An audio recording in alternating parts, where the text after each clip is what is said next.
Isang malamig at madilim na gabi sa kahabaan ng Ilocos, biglang sumiklab ang hangin.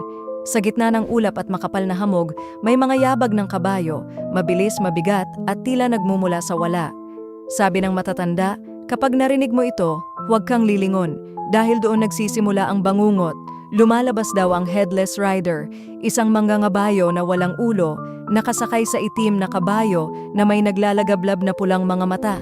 Sa bawat lakad niya sa lansangan, nahuhulog ang temperatura at ang katahimikan ay napapalitan ng mga bulong at sigaw na tila nagmumula sa dilim. Sinasabing ang sino mang makasalubong niya, hindi na muling makakauwi ng buhay o tahimik. May mga driver na nagkukuwento, habang nagmamaneho sa liblib na kalsada, biglang sumusulpot ang anino ng kabayo sa harap ng sasakyan.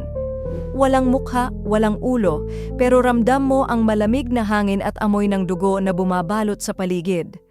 Hanggang ngayon, walang nakakaalam kung sino siya o bakit siya nagbabalik gabi-gabi. Ang tanging sigurado, ang kanyang pagdating ay palatandaan ng kamatayan o sumpa. Ikaw, handa ka bang magmaneho mag-isa sa Ilocos tuwing hating gabi? Like, share at follow kung gusto mong malaman pa ang iba pang nakakakilabot na kwento.